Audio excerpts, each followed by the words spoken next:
আপনি কি impostor সিনড্রোমে suffer করতেছেন? চলেন দেখে আসা যাক।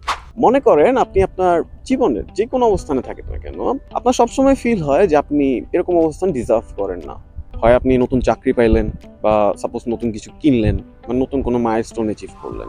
আপনার সবসময় ফিল হয় যে I don't deserve two B here.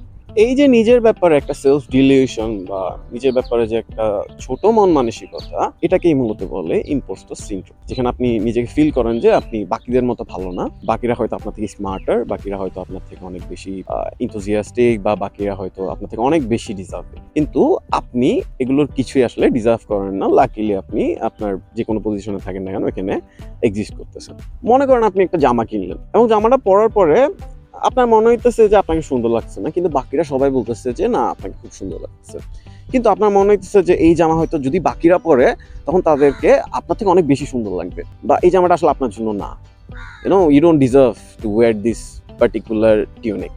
তো এইরকম ফিলিংস আসলে আমাদের সবার মধ্যে কমন, কিন্তু কথা হয় না।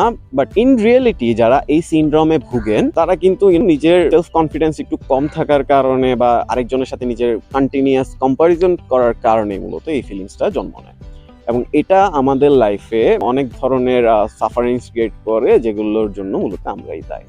সুতরাং আপনি যদি ইম্পোস্টার সিনড্রোমে ভুগে থাকেন তাহলে অবশ্যই নিজের ব্যাপারে সবসময় কনফিডেন্ট থাকার চেষ্টা করবেন, এন্ড সবসময় ভাববেন যে ইউ ডিজার্ভ দ্য বেস্ট।